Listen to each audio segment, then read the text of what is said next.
Voilà, donc c'est Béatrice qui va commencer l'intervention. Je vous remercie de couper tous vos micros. Je veux dire, si vous souhaitez, il y aura un temps pour poser des questions. Donc, vous voyez la petite main, hein, je veux dire, à droite. Donc, au moment du temps de questions, il suffira de cliquer sur cette petite main. Et Céline Froment, qui est près de nous aussi, qui fait partie aussi de la cellule mobilité de l'Union wallonne, vous donnera la parole.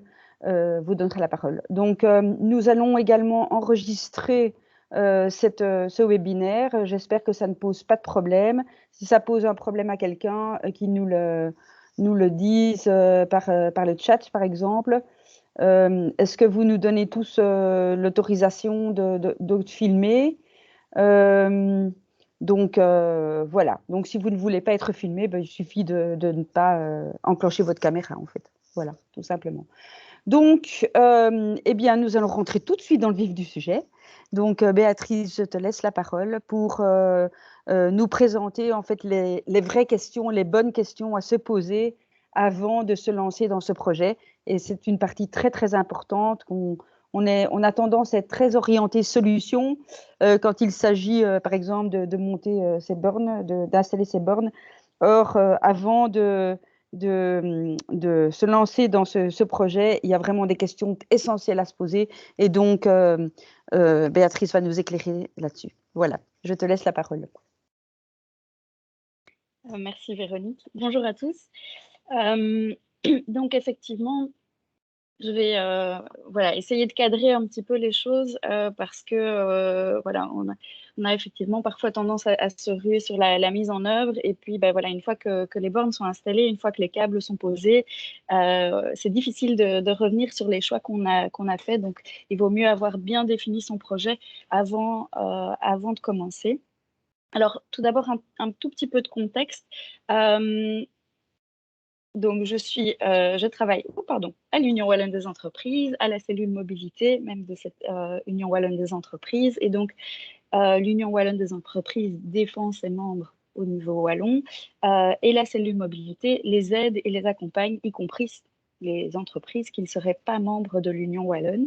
Donc, n'importe quelle entreprise située en Wallonie peut faire appel à nos services si vous rencontrez des difficultés de mobilité. Et pour ça, nous offrons de nombreux services. Je ne vais pas les détailler parce que ce n'est pas du tout l'objet ici. Mais voilà, on fait de l'accompagnement à la mobilité électrique, mais aussi de l'accompagnement pour du vélo et pour beaucoup d'autres sujets. Je ne vais pas en dire plus, mais j'ai mis le lien de notre site web. Et donc, normalement, mes slides sont cliquables, donc vous pouvez même cliquer directement dessus si vous voulez aller voir tout ce qu'on fait.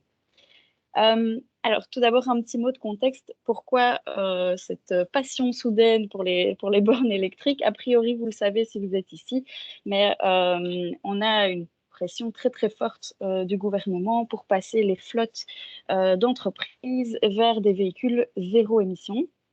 Donc, c'est-à-dire très concrètement aujourd'hui, c'est essentiellement de l'électrique parce qu'il n'y a pas beaucoup d'alternatives.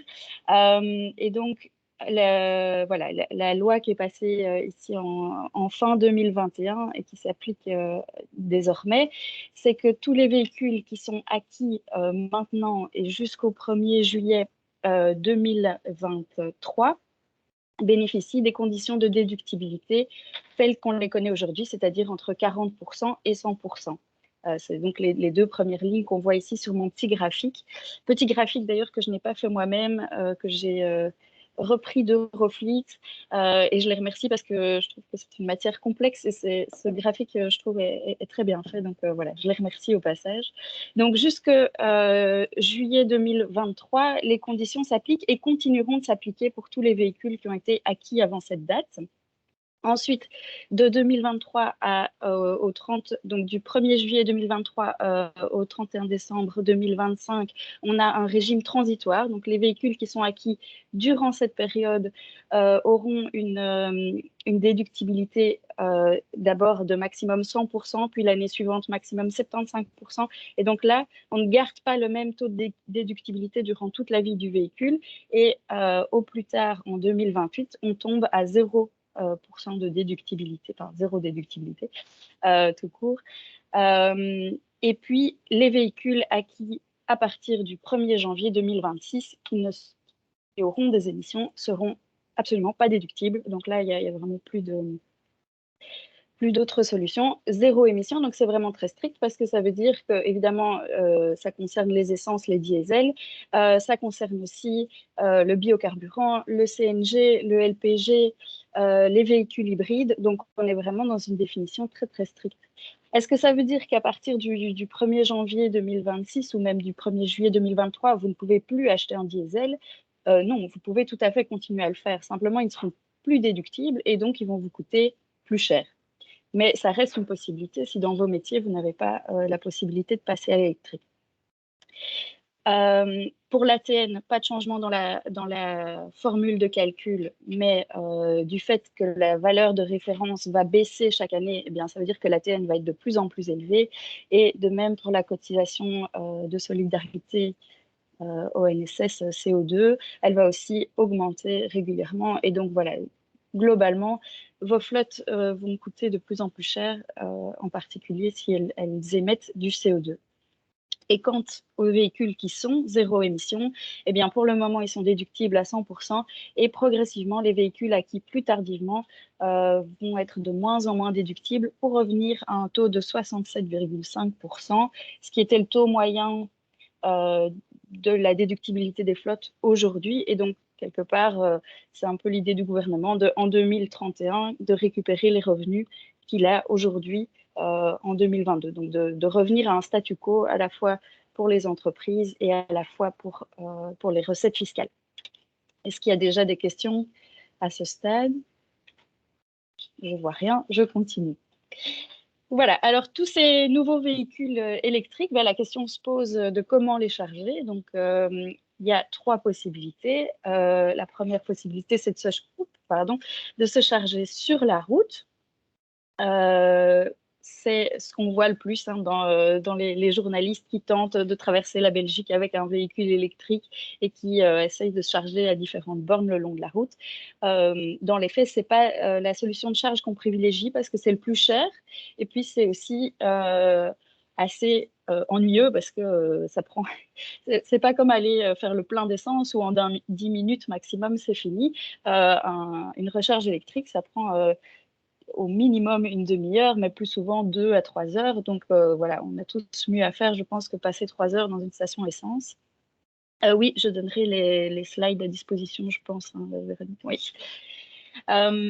Donc voilà, c'est important d'avoir un réseau de recharge public, mais ce n'est pas la solution qu'on privilégie en général au quotidien. La deuxième possibilité, c'est la charge au domicile de l'employé. Là, je pense qu'il y aurait de quoi faire un webinaire entier sur ce sujet-là. Mais voilà, l'avantage, évidemment, c'est qu'au domicile, a priori, on y reste plusieurs heures, en général toute la nuit. Et donc, on a le temps de se charger tranquillement et de faire autre chose en même temps. Et la troisième possibilité, ça va être évidemment de se charger sur le lieu de l'entreprise. Et là, c'est vraiment là-dessus que je vais axer cette présentation. Donc, possibilité de charge sur le lieu de travail. Et donc, on en vient aux questions à se poser avant de se lancer. Alors, pour tout projet, moi, j'aime commencer par pourquoi on le fait. Dans le cas de l'installation de bornes électriques, la raison que j'entends le plus, c'est je veux recharger tout simplement les véhicules de ma flotte, donc mes véhicules professionnels et les véhicules qu'on appelle voitures salaires, donc les voitures que je mets à disposition de mes travailleurs. Ça, c'est la raison la plus fréquente, mais il peut y avoir d'autres raisons. Donc, par exemple, si vous construisez un nouveau bâtiment ou si vous faites une rénovation en profondeur de votre bâtiment, depuis mars 2021, il est obligatoire de prévoir des bornes. Et le lien, de nouveau sur mon slide, est cliquable si vous voulez savoir dans quelles conditions exactement c'est obligatoire et quelles sont vos obligations. C'est lié au certificat PEB. Ça peut aussi être, dans certains cas, votre permis d'environnement qui vous l'impose. Parfois, c'est un choix d'offrir un service à vos employés pour leur véhicule personnel, à vos clients, à vos visiteurs, à vos patients, si vous êtes dans le médical. Ça peut être parfois pour gagner en visibilité ou pour attirer de nouvelles personnes vers votre site. Donc, c'est le cas de beaucoup de grandes surfaces qui ont choisi d'avoir des bornes et qui espèrent ainsi attirer une nouvelle clientèle. Je pense par exemple à Decathlon ou Ikea qui ont été assez pionniers dans ce domaine. Pour certains, ça va aussi être la possibilité de générer du profit, donc de vendre l'électricité un peu plus cher que ce qu'elle vous coûte afin de rentrer dans vos frais. Voilà, vous positionnez comme un employeur plus vert, plus innovant, vous distinguez de vos concurrents, à la fois pour vos clients, mais aussi pour le recrutement. Ça peut aussi, voilà, on sait que la génération qui sort maintenant de formation est très sensible à l'environnement et donc ça va être aussi important de vous positionner sur ce sujet-là. Donc voilà, il y a énormément de raisons pour lesquelles on pourrait vouloir installer des bornes. Ah oui, dans certains cas aussi, consommer un surplus de production électrique. Donc là, ça va être plutôt sur les industries un peu plus lourdes, celles qui ont des process qui sont assez énergivores. Parfois, elles ne consomment pas régulièrement l'électricité qu'elles produisent ou qu'elles prennent sur le réseau. Et donc, si elles ont des pics de consommation, ça peut être intéressant de faire charger des voitures pendant les creux de consommation pour lisser un peu leur consommation électrique sur la journée et avoir quelque chose de plus gérable. C'est aussi un cas qu'on a rencontré dans certaines entreprises. Alors, si vous avez, a priori, vous avez au moins un de ces buts-là ou un autre, mais vous avez a priori au moins un but pour installer ces bornes. Mais il est très probable qu'en fait, vous cochiez plusieurs des cases que j'ai énumérées ici. Et dans ce cas-là, ça va être important d'être bien au clair sur quels sont vos buts prioritaires et quels sont vos buts plutôt annexes. Parce que, voilà, il y a peut-être certaines choses qui rentrent en conflit.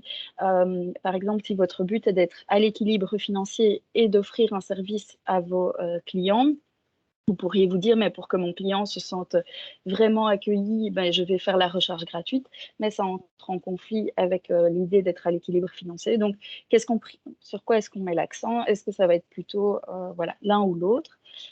Et je pense que pour faire cet arbitrage de qu'est-ce qui est important, c'est important de ne pas le faire seul à l'échelle d'une entreprise. Donc, si vous êtes là aujourd'hui, a priori, c'est que vous êtes intéressé par le sujet, donc vous serez autour de la table.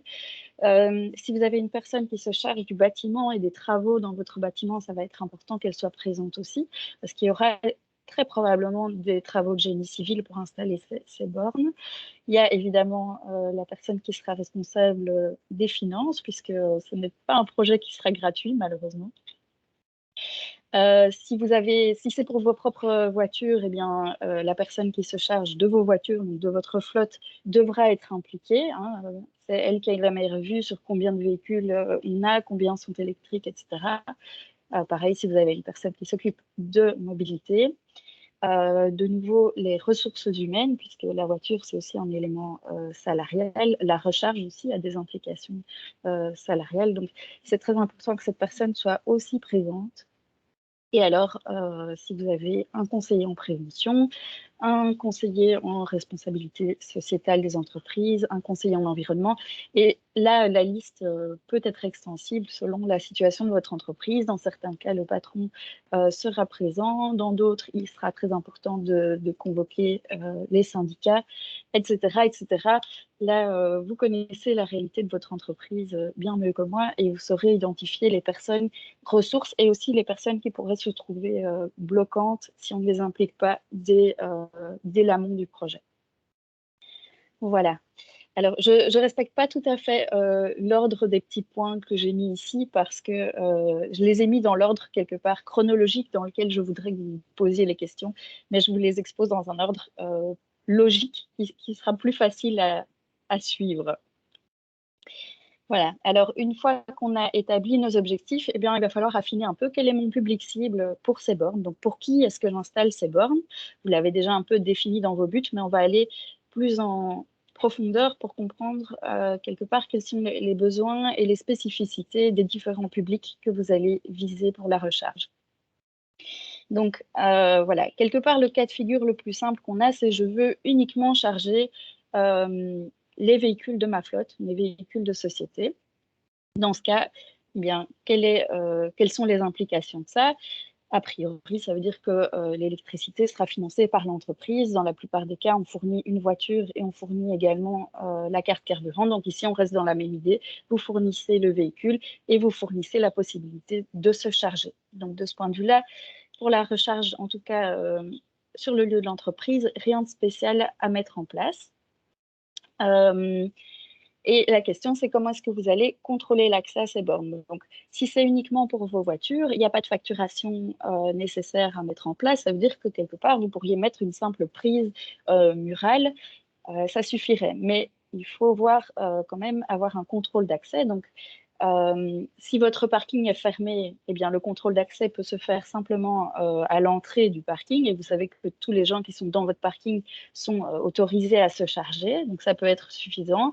Si votre parking est ouvert ou si vous avez certaines personnes qui peuvent se charger et pas d'autres, ça va être intéressant que la borne soit équipée d'un système de contrôle d'accès, par exemple, qui peut s'ouvrir avec le même badge que celui qui ouvre votre bâtiment. Donc ça peut être quelque chose d'intéressant à envisager. Ça va être aussi, je dis badge, mais ça peut aussi être une app. Il y a plusieurs possibilités. Selon les constructeurs, il y a plusieurs systèmes. Et l'avantage, si la personne doit s'identifier à la borne, c'est que vous pouvez aussi avoir un système de monitoring. Donc, si vous avez une simple prise dans le mur, évidemment, vous n'avez aucun suivi des consommations. Si vous avez une borne un peu plus avancée, il y aura une plateforme de gestion, généralement une page web, sur laquelle vous vous connectez avec des identifiants, sur laquelle vous pourrez voir quelles sont les charges, à quelles heures elles ont lieu, qui se charge. Donc ça, si la personne s'est identifiée avec un badge ou avec une app, vous pourrez voir exactement qui s'est chargé, combien de fois par mois, et évaluer un peu aussi ce que ça vous coûte. Donc voilà. Et alors, si vous avez une telle plateforme de monitoring, il y en a qui sont très simples, qui gèrent uniquement la borne, et puis il y en a qui sont vraiment des plateformes de gestion de flotte beaucoup plus avancées, qui vont alors agréger différentes informations, par exemple les informations que le véhicule fournit sur son propre état, les sessions de charge qui ont lieu à vos bornes, les sessions de charge que l'employé aurait faites chez lui, via alors un système intelligent qui renvoie ces données vers cette plateforme web. Et même si vous fournissez l'équivalent de la carte carburant, même si ce n'est pas du carburant, donc d'une carte électrique, ça pourrait aussi agréger les charges qui sont faites sur le réseau public. Et donc, vous avez en un seul endroit une vue complète sur l'utilisation que votre travailleur fait de son véhicule. Ça peut être assez intéressant puisque on l'a vu tout à l'heure, les prix de recharge ne sont pas du tout les mêmes qu'on se charge chez soi ou au bureau et qu'on se charge sur le réseau public. Donc, ça va vous permettre de repérer ceux qui viennent au bureau tous les jours et au lieu de se charger sur la borne que vous mettez à leur disposition, persistent à aller chez un superchargeur de Tesla qui vous coûte encore plus cher que de l'essence. Donc voilà, ça vous permet aussi de faire un peu un suivi des consommations et de l'usage qui est fait du véhicule. C'est encore plus important dans le cas de véhicules hybrides, parce qu'un véhicule hybride, puisqu'il porte un moteur et une batterie, si on l'utilise mal, c'est-à-dire si on ne charge pas la batterie et le moteur électrique et qu'on roule uniquement au thermique, ça va vous coûter très très cher en carburant puisque la voiture est plus lourde qu'une simple diesel ou essence. Donc là, ça vaut vraiment la peine de faire un suivi attentif des consommations et de sensibiliser aussi vos conducteurs au bon usage du véhicule que vous mettez à sa disposition. Alors, quelque part à l'autre extrémité du spectre, donc les véhicules de société, c'est quelque part le pool le plus restreint d'utilisateurs.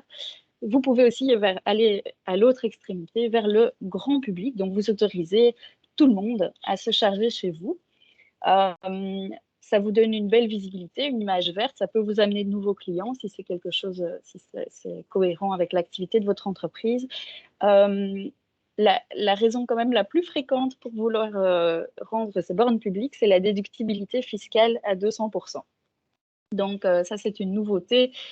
Dans la même loi dont j'ai parlé au début sur la déductibilité des véhicules de société, il y avait 6 points et un des points, c'est la déductibilité majorée des frais pour l'installation de bornes. C'est une déductibilité qui est accessible aux entreprises et professions libérales. Et donc, Très concrètement, les bornes doivent être neuves et installées entre le 1er septembre 2021 et la fin de l'année 2022. Et dans ce cas-là, elles bénéficieront d'une déductibilité à 200%. Donc, si elles sont neuves au moment de l'installation, donc vous ne pouvez pas, c'est pas rétroactif. Si vous avez déjà des bornes, vous ne pouvez pas les réinstaller quelque part en 2022 pour bénéficier de cette déductibilité majorée. Elles doivent être publiquement accessibles et elles doivent être intelligentes. Donc, publiquement accessibles, ça veut dire que tout le monde doit pouvoir y avoir accès et vous pouvez choisir qu'elles soient accessibles uniquement pendant vos heures d'ouverture. Ce sera le cas, par exemple, des commerces qui vont préférer voilà, que ce soit accessible au grand public pendant qu'ils sont là et qu'il y a un contrôle social. Ça évite aussi du vandalisme sur le parking. Mais il y a aussi, vous pouvez à l'inverse choisir de ne l'ouvrir que quand vos bureaux sont fermés. Donc, pendant la journée, vos travailleurs ont accès prioritaire aux bornes. Le soir et le week-end, quand vous n'êtes pas là, vous le laissez accessible au grand public. Et évidemment, vous avez aussi la possibilité de les laisser accessibles H24 si c'est votre souhait et que ça ne vous crée pas de nuisance. Et le dernier point, c'est qu'elles doivent être intelligentes. Donc, c'est une gestion de charge intelligente et la possibilité d'être connecté à un plus grand réseau parce que le SPF Finance souhaite quelque part avoir un bon maillage et que toutes ces bornes soient reprises sur les plateformes qui agrègent toutes les possibilités de charge et qu'on voit en temps réel si la borne est disponible ou non. Donc, s'il y a déjà une voiture qui se charge ou pas et donc que les différentes apps qui aident à la charge de véhicule permettent de dire en temps réel, ben oui, si vous allez dans telle entreprise, vous aurez la possibilité de vous charger avec un chargeur de ce type et il est disponible pour le moment. Alors, je vois qu'il y a eu une question, mais elle n'est pas apparue très vite. Donc, qu'en est-il de l'accès public aux bornes? Le fait de permettre la recharge à nos 35 000 étudiants, en plus de notre personnel, peut-il être considéré comme un accès public? Eh bien, alors, si on veut vraiment en être certain, on peut s'adresser au SPF Finance. Je pense que j'ai mis, oui, voilà, dans mon slide, il y a la source sur le ministère des Finances, donc qui reprend le texte de loi spécifique et au même endroit, il y a la possibilité de contacter quelqu'un. Donc, je ne sais pas dans quel délai ils répondent, mais ça, c'est vraiment si vous voulez avoir la certitude. Mais a priori, le texte parle de accès à tout tiers. Donc, il ne peut pas y avoir quelque part de filtrage à l'entrée. Maintenant, si les bornes sont situées dans un endroit où de facto il est très compliqué à un externe d'accéder parce que c'est tout au fond d'une ruelle qu'il faut connaître, etc. Là, bon, voilà, le texte de loi précise que ça doit être accessible à tous, donc vous ne pouvez pas contrôler qui peut venir ou ne peut pas venir.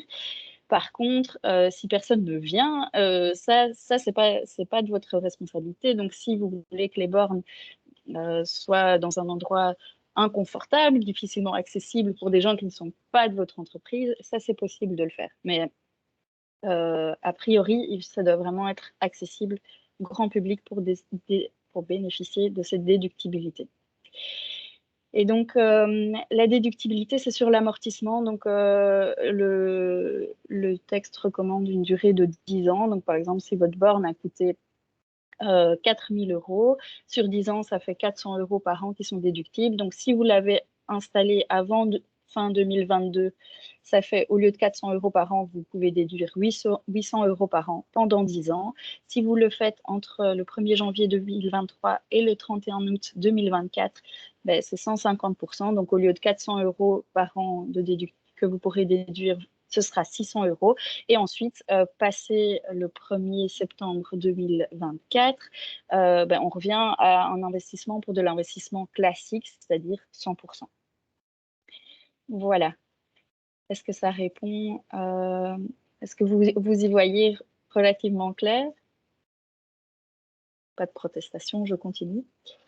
Donc voilà, cette déductibilité augmentée, en tout cas, c'est l'idée, c'est de pousser très très fort les entreprises à rendre leurs bornes publiques. Mais voilà, vous faites ce que vous voulez. Il n'y a certainement pas d'obligation et si votre site ne s'y prête pas, ne le faites pas. Alors, quelles sont les modalités d'accès si vous voulez l'ouvrir au grand public? Vous pouvez évidemment le faire gratuit, mais vu les prix de l'électricité actuelle, ce n'est pas vraiment ce que je vous recommanderais. Les pionniers quelque part de la recharge dont je parlais en début de présentation, Ikea, Decathlon, l'ont fait dans un premier temps, mais aujourd'hui avec le nombre de véhicules électriques qui augmente drastiquement, au début on parlait de quelques recharges par mois, donc la charge financière n'était pas forte. Aujourd'hui, voilà, je vous conseillerais plutôt de le faire payant, surtout que ça devient la norme. Hein. Les gens ne s'attendent pas à pouvoir se charger gratuitement partout. Ils s'attendent de plus en plus à ce que cette charge soit payante. Donc, pour pouvoir rendre cette charge payante, vous avez plusieurs possibilités. Soit c'est un système, ce qu'ils appellent d'exposition, donc l'installateur de borne ou un partenaire tiers met votre borne dans un réseau de recharge, son propre réseau. Évidemment, pour faire simple, il y a des dizaines de réseaux de recharge différents et des dizaines d'opérateurs différents. Donc, chacun a son propre réseau de charge qu'il offre en priorité à ses clients. Mais la plupart de ces réseaux sont quand même interopérables. Et donc, en vous mettant sur un réseau, vous ne vous fermez pas à tous les autres clients. Maintenant, c'est toujours plus fluide quand on reste au sein de son propre réseau, parce que dès qu'on va sur un autre réseau, la connexion peut être plus compliquée. C'est jamais du temps réel. Donc, sur votre app, ça va être marqué que la borne est disponible. Mais en fait, il y a un délai de 24 heures. Donc l'information n'est pas très pertinente. Et il y a des frais de roaming qui peuvent s'appliquer dès que vous allez sur un autre réseau. Donc, on est sur une logique assez proche des réseaux téléphoniques, quelque part, où tant que vous restez chez vous, tout va bien, c'est pas cher. Et puis, il y a des frais administratifs qui s'ajoutent dès que vous allez vous charger les uns chez les autres, mais c'est malgré tout une possibilité. Et l'autre option, donc ce système d'exposition, il est payant. Déjà, il faut payer au début pour installer un lecteur de carte RFID sur la borne. Et puis après, très souvent, vous allez avoir un contrat d'exploitation où là, vous allez payer tous les mois au prorata du nombre de bornes que vous souhaitez exposer. Évidemment, l'idée était que voilà, que les frais, la contribution aux frais payés par vos utilisateurs couvre également ces frais d'exploitation mensuels. L'autre possibilité, c'est d'installer vraiment un terminal de paiement sur la borne, c'est-à-dire un terminal banque contact ou un QR code qui fonctionne avec Payconic. C'est généralement un peu plus cher que le système RFID avec système d'exposition. L'avantage, c'est que pour le coup, ça marche toujours et tout le monde, a priori, a une carte de banque qui lui permet de se charger. Donc, ça fonctionne mieux, mais c'est un peu plus cher. Et l'autre aspect, c'est que certains sont contents d'avoir ce système d'exposition parce qu'ils ont une carte carburant qui est mise à disposition par leur employeur. Et par contre, s'ils payent avec leur propre carte Banque Contact ou Visa, et là, ça va être une note de frais. Donc, les deux systèmes ont leurs avantages et leurs inconvénients. J'en ai déjà parlé, mais voilà, si vous ouvrez au grand public, soyez quand même conscient que ça va amener des gens sur votre parking et que si vous n'avez pas envie d'avoir des gens sur votre parking, il faut un peu canaliser, avoir une barrière dans le parking ou contrôler les heures d'accès, ce genre de choses. Je vois qu'il y a une question, je vais laisser monsieur poser sa question. Voilà. Pour bénéficier des 200%, est-ce qu'on peut gérer soi-même la facturation, c'est-à-dire distribuer des batchs à certaines personnes et pas à tout le monde pour éviter l'engorgement du parking? Alors, ça vaudrait la peine de C'est poser la semi-public, question. on va dire. Oui, c'est ça. A priori, non. Parce que comme ils exigent que la borne soit intelligente et que donc elle soit connectée au réseau, a priori, je pense qu'on ne rentre pas dans la définition de n'importe quel tiers. Ceci étant, si vous avez un petit mot sur votre borne qui dit si vous voulez vous charger ici, venez chercher un badge à l'accueil et que du coup vous êtes accessible à tous, mais simplement d'une manière un peu plus complexe, peut-être que ça pourrait s'appliquer. En tout cas, c'est certainement pas ce que le législateur avait en tête en écrivant cette loi, mais il y a peut-être moyen de fonctionner comme ça. Soyez quand même prudent sur le temps de travail que ça va représenter de facturer vos différents utilisateurs. En tout cas, les plateformes le permettent, ça c'est sûr, simplement d'exporter les charges Ouais, chaque tout à fait. mois ou chaque trimestre. Mais voilà. Au mieux, on est en zone grise, je dirais. À mon avis, non, mais ça se tente. Parfait, Voilà, merci. deuxième question.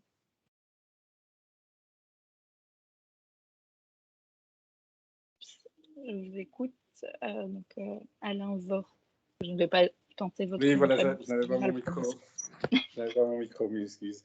Peut-on appliquer un prix plus élevé, voire même presque dissuasif, ou certainement, bon, l'idée n'est pas de faire une surenchère de prix, mais l'idée c'est que des véhicules qui seraient déjà chargés restent et monopolisent une place, donc une tarification à l'heure qui serait de plus en plus chère, je vais dire, pour libérer les places.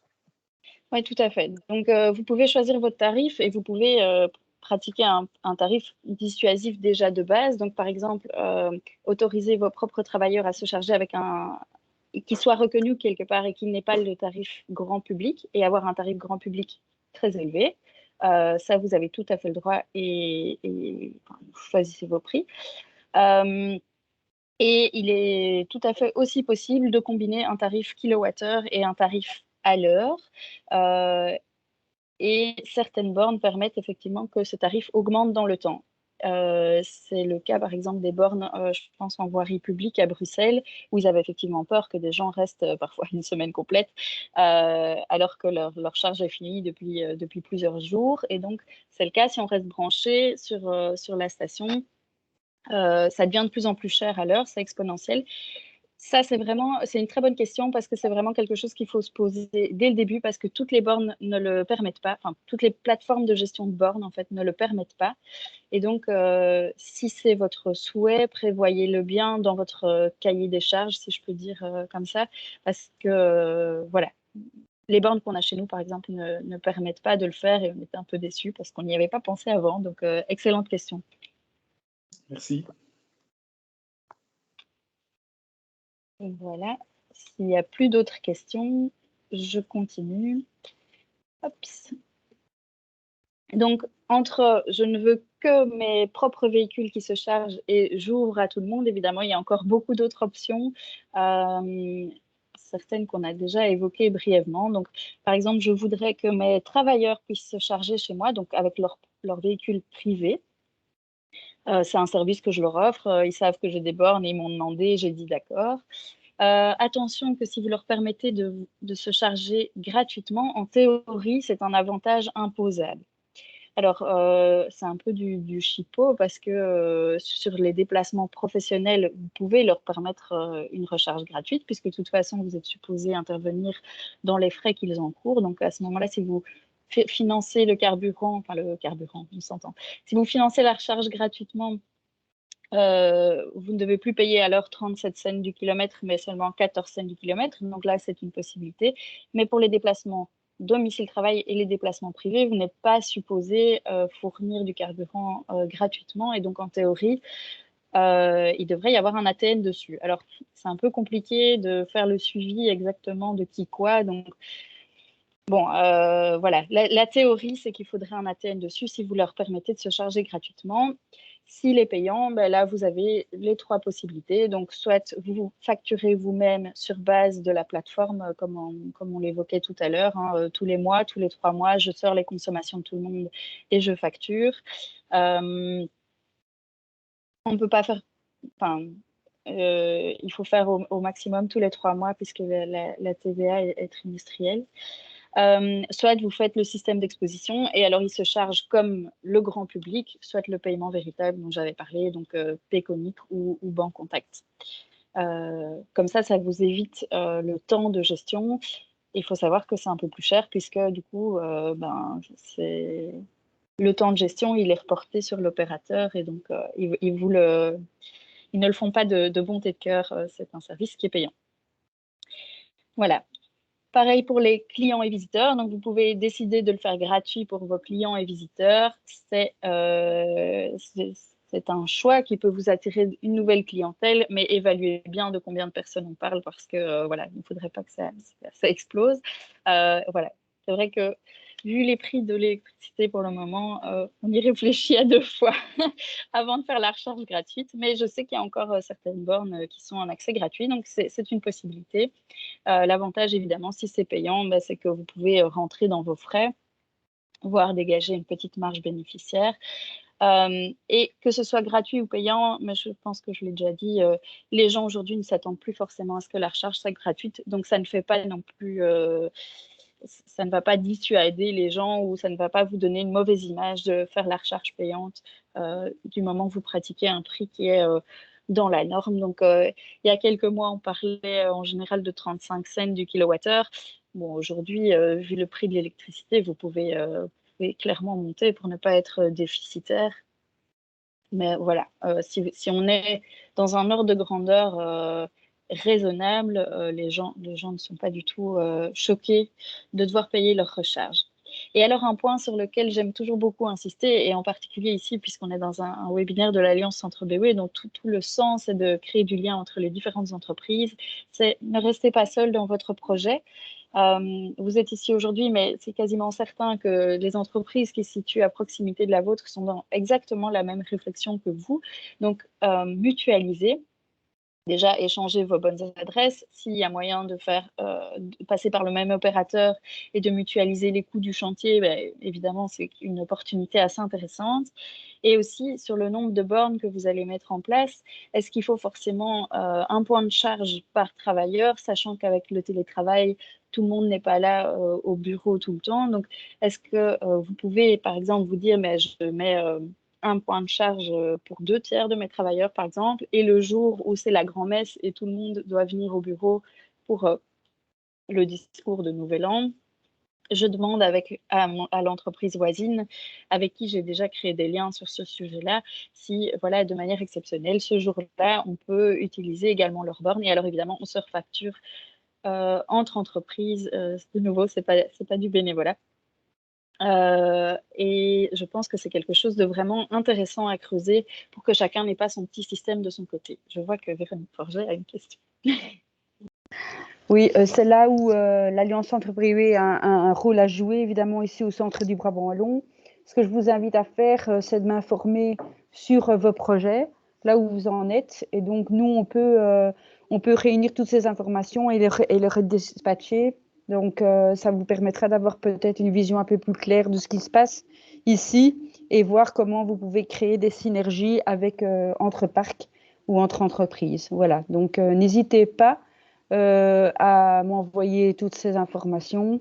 Et donc, voilà, j'en ferai une synthèse et je vous renverrai le tout. Voilà, je pense que c'est vraiment une belle opportunité que vous avez en étant membre de l'Alliance parce que c'est des projets, voilà, j'en parle à la fin, je vous rassure, qui coûtent quand même assez cher, enfin qui peuvent coûter assez cher et donc ça vaut la peine de faire les choses de manière intelligente et concertée. Vraiment, ça peut faire une grosse différence sur la facture finale. Voilà.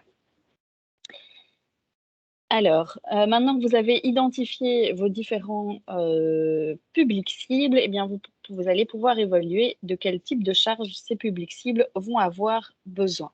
Donc, si c'est uniquement pour vos employés, que vous avez des horaires de bureau, la plupart des gens restent toute la journée au bureau, eh bien, une charge lente ou moyenne sera amplement suffisante. Donc, un véhicule hybride en charge lente, en 4 ou 5 heures, c'est fini. Un véhicule full électrique, pour qu'il soit entièrement chargé, il faudra en charge lente une 12aine d'heures, mais a priori, on n'arrive pas avec 0% sur le site de l'entreprise, hein, on aime toujours quand même avoir un peu de marge. Donc, les gens vont déjà arriver avec 20-30% de charge dans leur véhicule. Et s'ils repartent avec 70-80%, ils sont largement contents parce que c'est les derniers 20-10% mettent beaucoup plus longtemps à charger. Donc, on vise d'être plus ou moins en milieu de charge tout le temps et d'osciller comme ça. C'est aussi ce qui va le mieux préserver la batterie du véhicule. Et donc, il faut 12 heures pour une charge complète, mais ça veut dire que si la personne elle reste 8 heures sur votre parking en charge lente, elle a largement de quoi rentrer chez elle. Ou une charge moyenne, donc là on va aller à peu près 2 fois plus vite.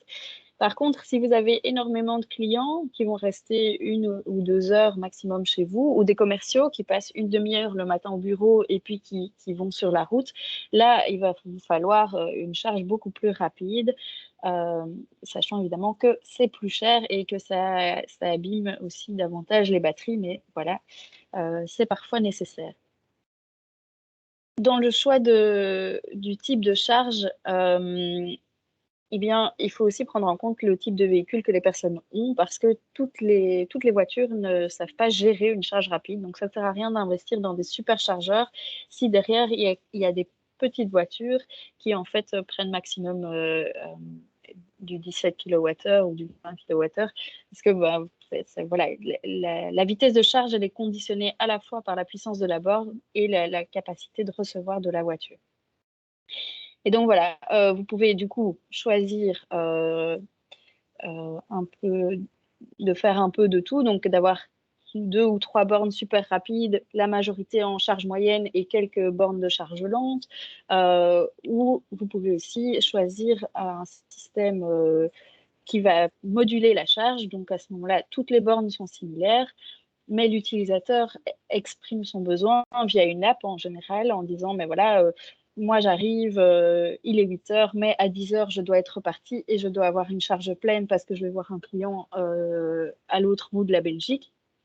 La borne va charger en priorité cette personne-là de manière rapide et puis les autres personnes qui sont branchées sur la même borne pourront se charger plus tard. Donc ça, c'est aussi une possibilité.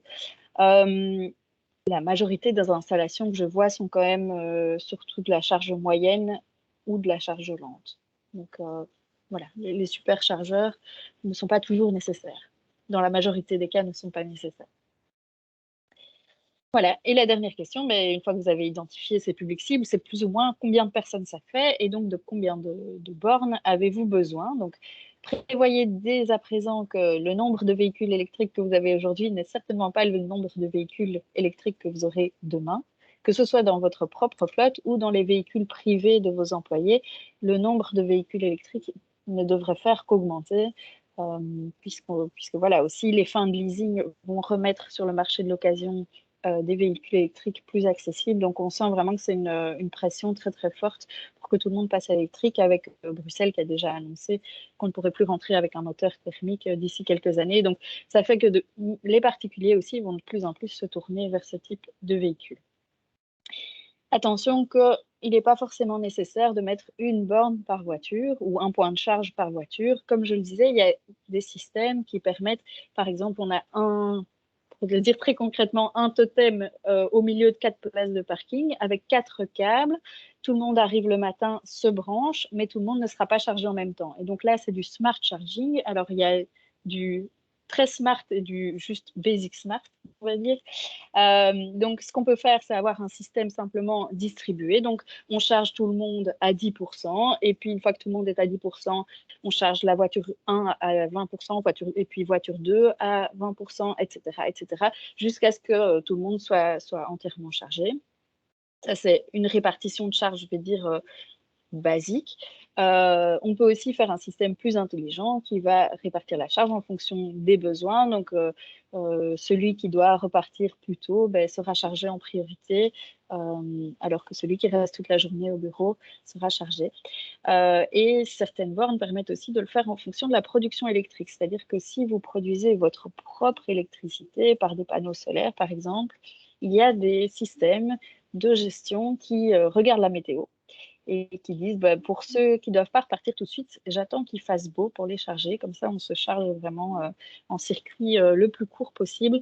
Ce serait dommage de puiser sur le réseau alors que 10 minutes après, il va faire beau et que vous allez produire et que vous allez réinjecter sur le réseau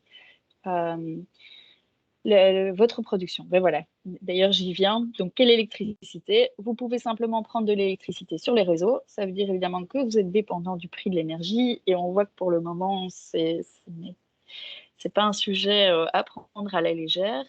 Ça veut dire aussi que peut-être votre puissance de raccordement ne sera pas suffisante aujourd'hui. Donc là, plusieurs possibilités. Soit un système qu'on appelle de load balancing, c'est-à-dire la borne se charge quand il y a de la puissance disponible. Donc, quand dans votre bureau, vous ne consommez pas l'entièreté du raccordement que vous avez au réseau. Et donc, ça veut dire que si vous lancez vos fours à chaud pour faire fondre du verre, les voitures arrêtent de se charger et inversement, donc pour éviter de faire sauter, de tout faire sauter. Donc ça, c'est une possibilité. Ou alors, il faut envisager des travaux plus importants avec une armoire électrique, etc.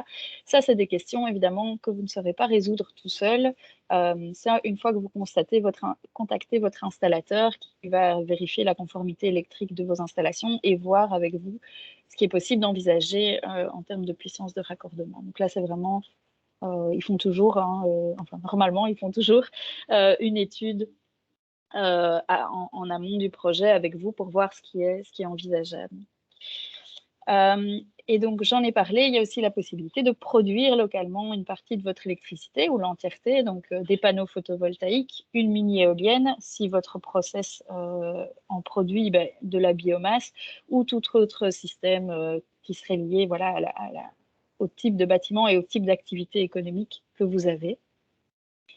Et là, à voir, est-ce que vous voulez un maximum d'autoproduction, donc être autonome en électricité, ne jamais prendre sur le réseau? Alors, il va vous falloir un système qui peut produire beaucoup plus pour que même les jours, si c'est du photovoltaïque, pour que même les jours où il fait un peu nuageux, vous produisez quand même suffisamment. Ou est-ce que vous visez un maximum d'autoconsommation, c'est-à-dire de ne rien rejeter sur le réseau?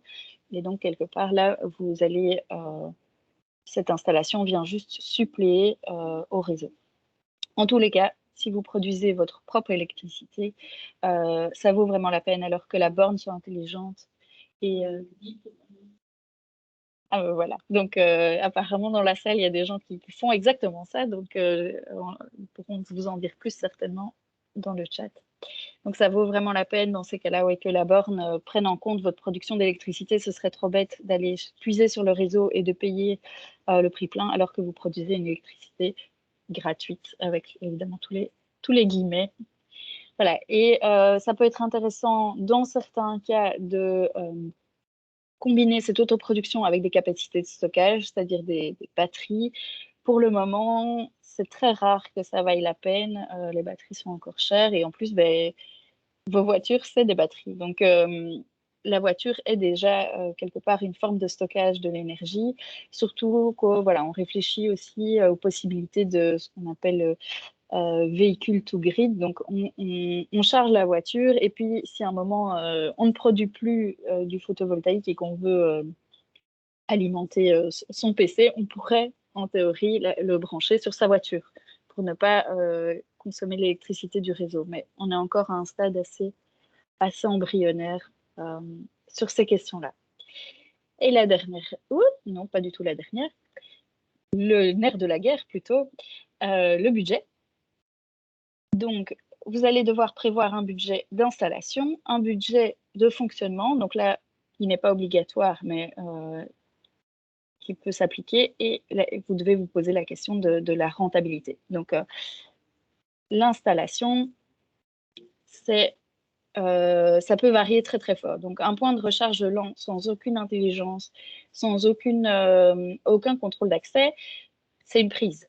C'est une prise avec un système de sécurité quand même pour éviter le risque d'incendie, mais on est vraiment sur des prix une centaine d'euros, quoi. Une simple borne, ce qu'on appelle le wallbox semi-rapide chez un particulier, on tourne à, c'est hors de grandeur, vraiment, vous allez trouver un peu tous les prix, mais hors de grandeur, 2000 euros. Un petit cluster avec 4 ou 5 bornes gérées par un système central, on peut tourner 10 000, 15 000, 20 000 euros. Et un plus grand cluster avec du génie civil, avec des carports électriques, photovoltaïques, pardon. Là, ça peut augmenter drastiquement. Donc, voilà, les coûts du projet peuvent vraiment être très, très, très variables et ça fera évidemment partie de l'étude que vous devez faire avec le ou les installateurs que vous contactez. Je vous conseille clairement de faire appel à quelques-uns pour comparer les devis parce que les services proposés peuvent varier assez drastiquement. Il est aussi possible de louer vos bornes ou d'utiliser du charging as a service. Donc là, c'est l'opérateur qui vient installer les bornes chez vous, mais vous n'en êtes pas propriétaire. Donc, c'est eux qui sont propriétaires, c'est eux qui les exploitent et vous avez un contrat de leasing avec eux. Ça peut être intéressant, voilà, si vous ne souhaitez pas avoir toute cette gestion, faire tous ces choix techniques, vous faites simplement appel à un partenaire et quelque part, c'est plus vraiment votre problème. La question qui arrive souvent quand on parle de l'installation, c'est de quelle prime puis-je bénéficier? Eh bien, à ma connaissance, il n'y a pas, pour le moment, pas de prime qui existe sur l'installation de bornes elle-même. Il y a la déductibilité augmentée à 200% dont j'ai parlé. Par contre, il y a, selon la région, la commune, la province, il peut y avoir de l'aide sur l'installation de panneaux photovoltaïques, mini-éoliennes, etc. Donc, sur toutes les questions de production d'électricité, là, il peut y avoir des aides. Et je vous ai mis le lien vers le moteur de recherche des aides publiques de la région wallonne. Donc, c'est un moteur de recherche, donc c'est assez pratique, on peut dire, en fonction de l'endroit où on est localisé, du type d'entreprise qu'on est, etc. Il filtre toutes les aides auxquelles on a le droit. Et si vous êtes une PME, l'asso Walfin propose des solutions de financement, je pense que ça s'appelle Green Easy ou Easy Green, à vérifier sur le site de l'asso Walfin. Donc, ça peut aussi être une solution si vous n'avez pas les liquidités à cet instant T. Oui, il y a pas mal de conditions, effectivement. Voilà, sur le budget de fonctionnement, mais je pense que j'en ai déjà parlé. Donc, le coût d'exploitation, si vous gérez vous-même la borne, ça peut tout à fait être gratuit. Donc, vous faites vous-même la facturation et le suivi des consommations. Voilà, soyez bien prudent sur le fait que ça va vous prendre quand même du temps. Et donc, on en a parlé, possibilité d'externaliser la gestion. On est en général, ça dépend vraiment du nombre de bornes, mais de quelques dizaines à une centaine d'euros par mois. Et le dernier point, c'est faites-vous un business plan si vous avez l'intention de rentrer dans vos frais. Donc, demandez à votre installateur d'évaluer avec vous en combien de temps les coûts d'installation et ou les coûts d'exploitation seront couverts. Donc, voilà. Prenez bien aussi en compte le temps. Donc, la première chose, c'est les délais, parce que s'il y a des installateurs dans le public, je pense qu'ils ne contrediront pas que pour le moment, tout le monde s'intéresse à la question des bornes. Donc, il faut prévoir qu'il y a de toute façon un délai intrinsèque, le temps de faire l'étude de la conformité électrique, de décider quel type de borne on prend, où est-ce qu'on va les installer. Oui, tout à fait. J'avoue que j'ai parlé beaucoup.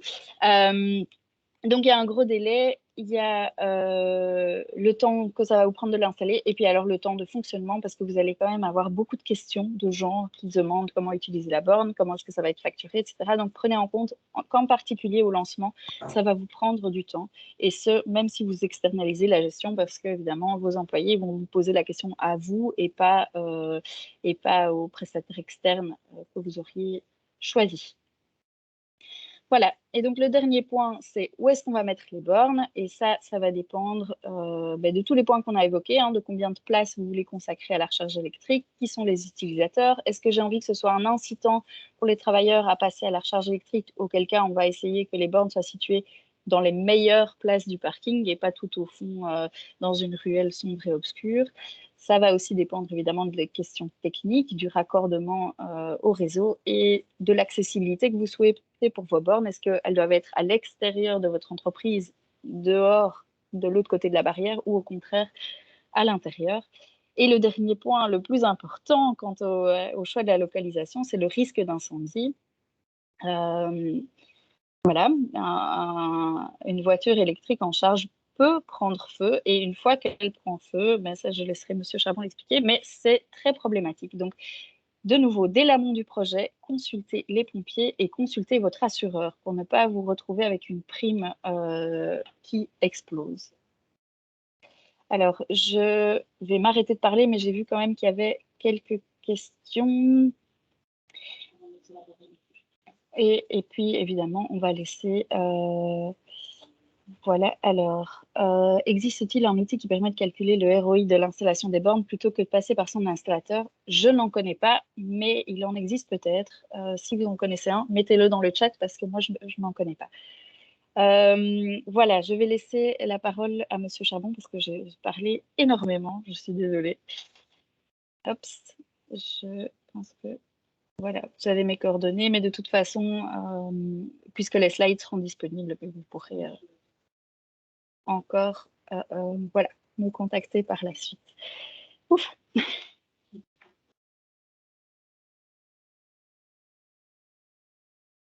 Voilà. Donc, Monsieur Charbon, je vais vous laisser la parole quand vous voulez. Bonjour à tous, est-ce que vous m'entendez? Parfait, magnifique. Ben voilà, je me présente, je suis le capitaine Charbon du service prévention des pompiers de Liège. Je suis également officier opérationnel à mi-temps et je suis donc responsable du bureau prévention chez nous. Et c'est donc vers les services prévention que se tournent les bourgmestres pour avoir des avis techniques concernant la sécurité incendie à placer dans les bâtiments de tout type. Notre travail donc est basé sur des textes légaux et dans le cadre des véhicules électriques, actuellement, il n'y a pas encore d'arrêté royal qui a été développé pour imposer des règles de prévention dans les parkings fermés recevant des véhicules électriques. Alors, bien sûr, c'est les lieux fermés qui nous posent problème. Les bornes de recharge qui sont placées à l'extérieur, ça ne présente pas un souci particulier pour les pompiers. Si toutefois, tout comme on le fait pour des stations essence, on les écarte suffisamment des bâtiments sensibles qui seraient à proximité.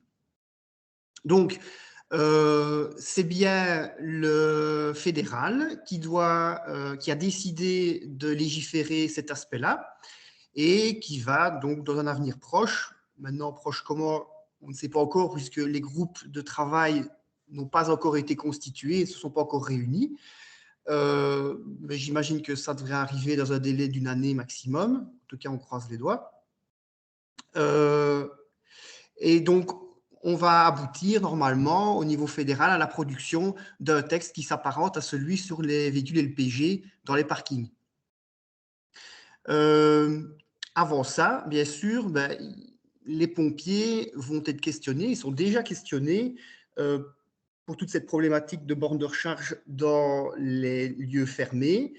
Et nous sommes en train d'élaborer avec les différents directeurs de prévention qui se réunissent régulièrement pour la Wallonie et pour Bruxelles, on est en train d'élaborer des recommandations, des prescriptions minimales à respecter lorsque on nous pose déjà la question au niveau des bourgmestres ou des exploitants de bâtiments. Ce texte-là, il est toujours en cours d'élaboration, il est presque terminé et donc ce seront bien des recommandations qui seront basées uniquement sur un avis technique des pompiers et qui n'auront pas qui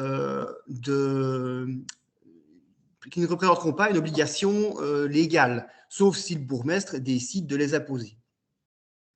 Le texte qu'on est en train de produire, il est issu d'une réflexion basée sur un code de bonne pratique qui est produit par Fire Forum.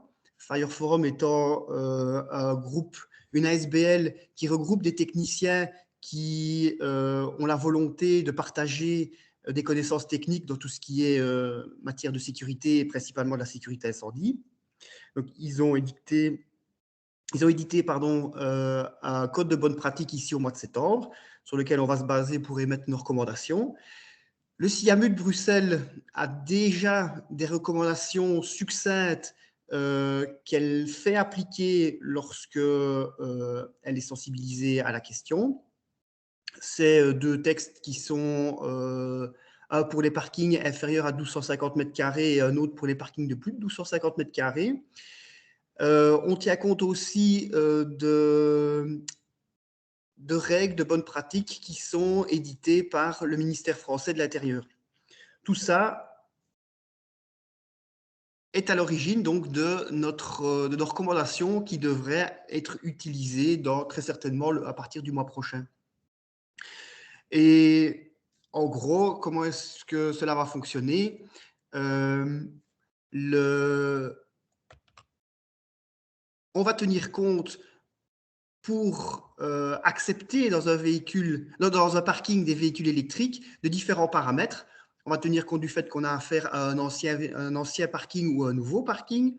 On va tenir compte du fait que le parking présente une certaine surface. On va tenir compte du fait qu'il est équipé avec toute une série de mesures de prévention ou pas, telles qu'un système de ventilation ou un système de détection incendie généralisé. Un système de sprinklage aussi sera un gros avantage pour autoriser un grand nombre de bornes à différentes positions dans le parking. Et donc voilà, tout ça est le fruit d'une grosse réflexion qui est en cours pour le moment et qui a pour objectif donc de sécuriser les parkings pour que d'abord les personnes qui vont y circuler soient en sécurité, pour que un éventuel incendie qui débute dans un parking soit très vite détecté et soit très vite traité par les pompiers, et que les pompiers puissent travailler en sécurité au sein du bâtiment et que le bâtiment lui-même ne soit pas trop impacté par l'occurrence d'un incendie à cause d'un véhicule électrique. Parce que la grosse problématique des véhicules électriques, ce n'est pas l'incendie en lui-même, parce qu'un véhicule électrique ne va pas brûler beaucoup plus fort qu'un véhicule classique, mais par contre, il aura tendance, et très certainement, à se réallumer. Parce que la réaction d'emballement thermique, comme on appelle ça, au sein d'une batterie, est très, très, très difficile à arrêter. Et donc, tant qu'il y a de la matière à brûler et que la réaction s'est enclenchée, le véhicule ne s'éteindra que lorsque tout le combustible aura disparu, et donc lorsque tout le véhicule aura fini par brûler. Pour travailler correctement, le pompier doit aller chercher, éteindre le véhicule d'abord, aller le chercher avec des panneurs qui a un véhicule adapté, et le véhicule doit être immergé dans un conteneur qui serait rempli par les pompiers sur le trottoir devant le parking qui a contenu un véhicule incendié. Et donc, tout ça, toutes ces constatations techniques qu'on a déjà pu faire, toutes ces difficultés d'intervention vont nous faire émettre des recommandations particulières, notamment pour les parkings qui ne contiennent pas grand-chose comme mesure de prévention. On va limiter très fort le nombre de véhicules qui pourront être mis en place dans un parking de ce type-là, et les places de parking qui sont les plus proches des voies d'évacuation et des sorties devront être utilisées en priorité. Donc voilà, l'état de la chose actuellement. Vous allez avoir à votre disposition, via les services de prévention, des recommandations qui seront normalement standardisées pour l'ensemble de la Wallonie et de Bruxelles au moins, jusqu'à ce qu'on ait des textes issus du fédéral qui seront obligatoires dans les parkings fermés contenant des véhicules électriques. Voilà. Et du coup, l'ensemble des recommandations que vous avez évoquées ici, on les aura dans un mois, c'est ça que vous disiez? Vous pouvez me contacter effectivement dans le mois qui vient pour obtenir les recommandations que l'on aura validées au sein du groupe des directeurs de prévention et qui seront normalement d'application en Wallonie et à Bruxelles. Et est-ce qu'un projet pourrait, puisqu'il n'y a pas de, si j'entends bien, pas d'arrêté royal et donc pas vraiment de base légale, un projet pourrait néanmoins être arrêté si le bourgmestre décide que la sécurité n'est pas suffisante? C'est clair qu'une autorité administrative, que ce soit la région ou le bourgmestre dans une commune, peut, sur base des recommandations des pompiers, empêcher un projet qui présenterait un niveau de sécurité jugé insatisfaisant. Mais ça doit être obligatoirement motivé, en l'absence de texte de loi, par le service d'incendie. Si c'est mal motivé, ça pourrait être remis en question. D'accord. Je vois une question dans le chat. Pour un parking ouvert proche d'un bâtiment, préconisez-vous une distance minimale entre les bornes et les murs du bâtiment? Alors, parking ouvert, il faut voir si le parking ouvert rentre dans notre définition du parking ouvert, c'est-à-dire un espace destiné à accueillir des voitures, mais très, très, très ventilé, au sein duquel on ne peut pas accumuler de la fumée. En général, on utilise les notions des normes de base pour définir le parking ouvert ou le parking fermé. Et qu'est-ce que je préconise dans ce cas-là comme distance minimale entre les bornes et les murs du bâtiment? Les bornes peuvent être à proximité des murs, ça, il n'y a pas de problème. Le parking, normalement, on exigerait, mais ça se fait dans tous les cas, qu'il y ait des véhicules électriques ou non, que la structure même du parking présente une résistance au feu. Si la structure présente une résistance au feu, ben, le véhicule électrique ne devrait pas avoir un impact négatif sur la stabilité même du bâtiment. Donc, le véhicule pourrait être installé à proximité de n'importe quel mur, à proximité de n'importe quelle colonne. Mais c'est une vérification qui doit être faite pour les anciens parkings. Pour tout ce qui est bâtiment nouveau, après 94, normalement, c'est déjà le cas, donc ça ne devrait pas poser problème. Et dans le cadre des parkings ouverts, c'est peut-être que on limiterait le nombre de véhicules placés les uns à côté des autres, sous forme de stations de chargement, comme on appelle ça. C'est le chiffre de 10 maximum qui serait utilisé. Oui, hein. Et entre tous les groupes de 10 véhicules Je ne vois pas. stationnés côte à côte. Je vais te la donner. Pardon? Entre chaque groupe de 10 véhicules, on placerait un mur qui présente une étanchéité aux flammes. Donc, un mur formé de blocs Eaton qui tient sur la bande de signalisation qu'il y a entre deux places, la bande de marquage plutôt, ce serait suffisant dans ce cas-là. Ok, on a une main levée, donc je vais laisser monsieur. Bonjour. Vos recommandations, c'est pour toujours des parkings ouverts, des parkings où vraiment à l'air libre. Il y a des recommandations spécifiques pour ça? Donc, Alors, pas de toit, rien, un parking asphalté, puis c'est tout, quoi. Oui, là, comme je l'ai dit au tout début, on vérifiera juste la proximité d'une borne de recharge et d'un véhicule mis en charge par rapport à des ouvertures d'un autre bâtiment qui ne présente pas de résistance au feu. Donc, en gros, on n'autorisera pas le placement de bornes de recharge trop près des fenêtres. Trop près, ce serait de l'ordre de 5 à 10 mètres, plutôt 5 mètres. Ok, ça va. Merci.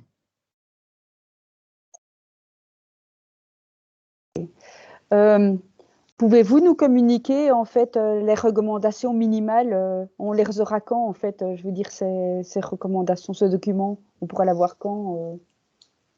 J'ai bon espoir pour que le mois prochain, on ait validé le document que j'ai produit ce mois-ci. Au sein la validation doit venir du groupe des directeurs de prévention. Voilà, ça a été envoyé la semaine dernière à une première lecture. On va les relancer pour avoir l'avis du groupe et lancer ça très rapidement parce que je suis sollicité une dizaine de fois par semaine pour c'est des questions logique. de cet ordre-là. C'est logique puisque les entreprises doivent aujourd'hui en fait mettre en place ces projets pour pouvoir bénéficier des déductions fiscales notamment.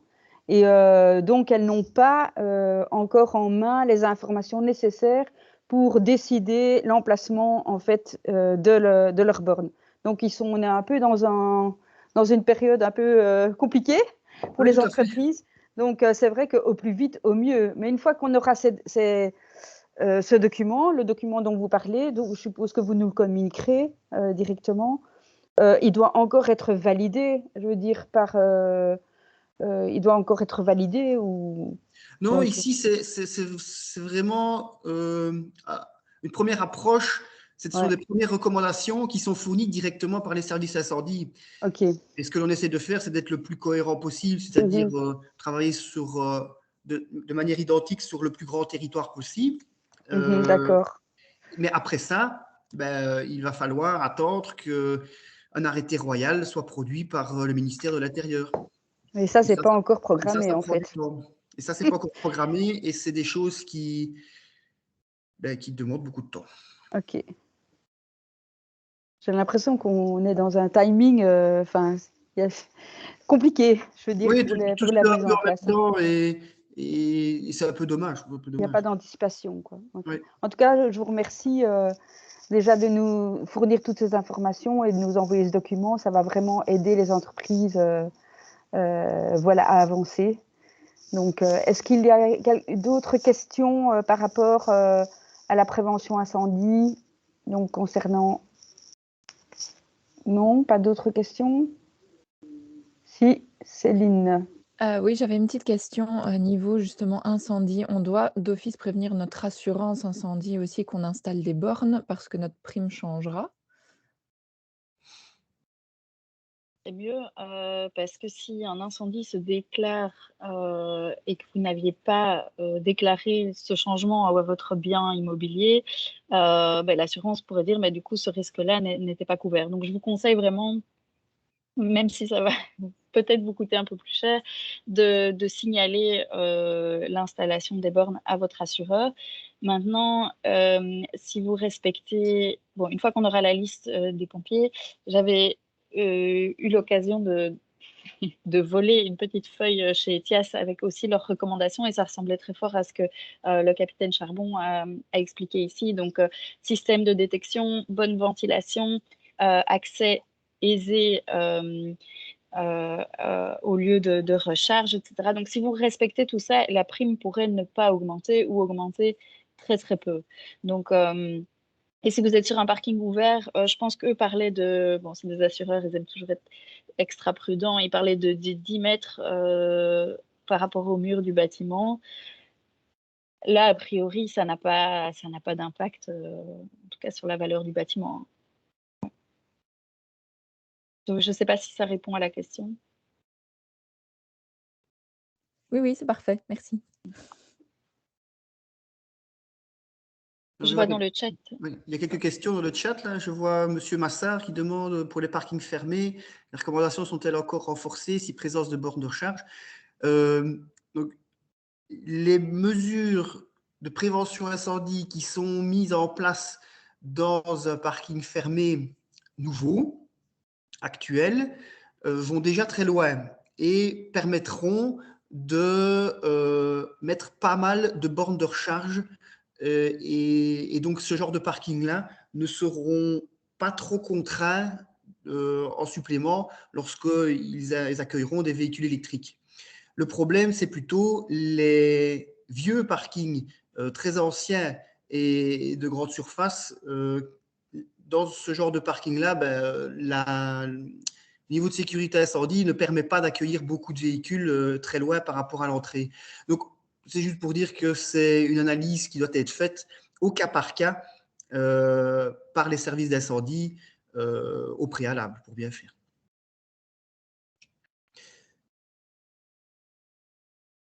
Alors, je vois pour Monsieur Verroyen, ne reste-t-il pas une insécurité juridique tant que le fédéral ne sera pas prononcé? Le SPF intérieur reste compétent pour les normes de base. Oui, effectivement, le SPF intérieur reste compétent pour tout ce qui est réglementation pour les bâtiments nouveaux et émet des prescriptions concernant les parkings en général, des nouvelles prescriptions qui vont être d'ailleurs d'application à partir du mois de juillet et qui vont très loin en termes de sécurisation. Et donc, comme je le disais au-dessus, les parkings fermés qui seront protégés suivant les normes de base pourront accueillir un relativement grand nombre de véhicules électriques positionnés correctement. Et sinon, la sécurité juridique, oui, effectivement, on est dans une période qui n'est pas très confortable pour les pompiers et pour vous, puisque toutes nos demandes dans ce cadre-là doivent être justifiées pour être validées par les autorités administratives et par les bourgmestres notamment.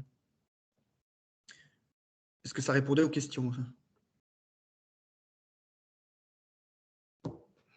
Je vois que M. Laurent demande s'il faut prévoir des extincteurs près des bornes et si oui, à CO2 ou à mousse. Alors, le mieux dans les parkings, c'est effectivement, il faudra prévoir des extincteurs peut-être avec une couverture supplémentaire. On parle par station de recharge de 10 véhicules de 2 extincteurs au moins. Les extincteurs qui seraient préconisés par les pompiers, ce seraient des extincteurs à poudre. puisque la poutre n'est pas conductrice d'électricité. La mousse peut l'être à partir de 2000 volts. Donc là, il faudra un petit peu regarder si c'est pertinent ou pas d'imposer aussi des extincteurs à mousse. Par contre, les extincteurs CO2 qui ont effectivement l'avantage d'être absolument pas conducteurs n'ont qu'un impact extrêmement limité sur des grands espaces, même fermés comme les parkings. Ces extincteurs-là ne seraient efficaces que dans des petites pièces pour des applications type cuisine, par exemple. Dans les grands espaces, ça ne fonctionnera pas. Déjà, avec les pompiers, c'est difficile de les employer correctement. Alors, avec le public, il n'y aura aucune garantie de bon fonctionnement et d'extinction avec ce genre d'extincteur-là. Donc, mais encore une fois, ce sont les services d'incendie qui sont maîtres dans le choix des moyens d'extinction à placer dans les bâtiments. Donc, encore une fois, il faut se retourner vers son service d'incendie compétent pour avoir une réponse claire par rapport à ça. Et je vois monsieur François Michel. À partir de quelle date considère-t-on que le parking bâtiment est nouveau? Ça dépend de la hauteur du bâtiment. Les nouveaux bâtiments moyens et élevés, ce sont tous ceux qui sont construits après 95.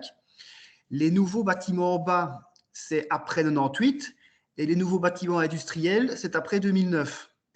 Et la distinction entre bas, moyen et élevé, c'est la hauteur par rapport à la voirie du dernier niveau qui n'est pas un niveau technique. Lorsqu'on dépasse les 10 mètres, on passe de bâtiment bas à bâtiment moyen, et lorsqu'on dépasse les 25 mètres, on passe de bâtiment moyen à bâtiment élevé. OK ?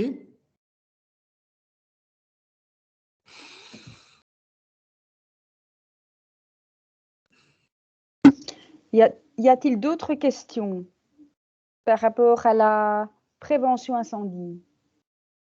Non, je pense que non. Donc, est-ce que, de manière générale, est-ce que quelqu'un ici présent veut échanger une information ou poser une question plus générale? Donc, il nous reste 5 minutes. Donc, voilà, si quelqu'un veut intervenir. Je ne le vois pas. Donc, voilà. Eh bien, je pense que puisque personne n'a plus rien à dire, merci beaucoup aux intervenants pour ces éclairages bien utiles. Merci d'avoir participé donc à ce webinaire. Nous allons donc vous transmettre les slides et la vidéo. Donc, l'Alliance Entrepreneurs se propose donc de réunir, de récolter plusieurs informations par rapport à vos projets d'implantation de bornes électriques. On va vous proposer de nous transmettre les informations sur les lieux d'implantation, le nombre de bornes que vous souhaitez implanter auprès de vos entreprises ou vos parcs, en termes d'alimentation aussi, je veux dire, avec quel opérateur vous avez l'intention de travailler, si vous avez choisi ou non,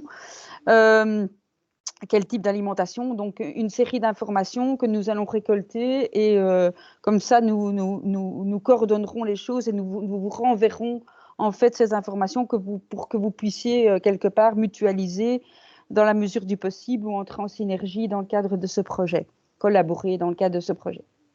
Donc voilà, merci beaucoup. On attend avec impatience vos recommandations, Monsieur Charmont. Donc n'hésitez pas à nous envoyer, dès que vous avez un document, nous le faire parvenir et nous diffuserons auprès des entreprises. Ça vous permettra aussi de ne pas devoir répondre individuellement, je dirais, en tout cas de diminuer le nombre de réponses individuelles que vous êtes obligés de faire pour le moment. En tout cas, par rapport aux entreprises du centre du Brabant wallon. Et de toute façon, la cellule mobilité Lyon wallonne fera de même, bien évidemment. Donc, voilà, on vous souhaite une bonne matinée, une bonne journée et à très vite. Donc, à très vite. Voilà. Merci beaucoup. Merci à vous. Bonne journée à tous. Bonne journée à tous.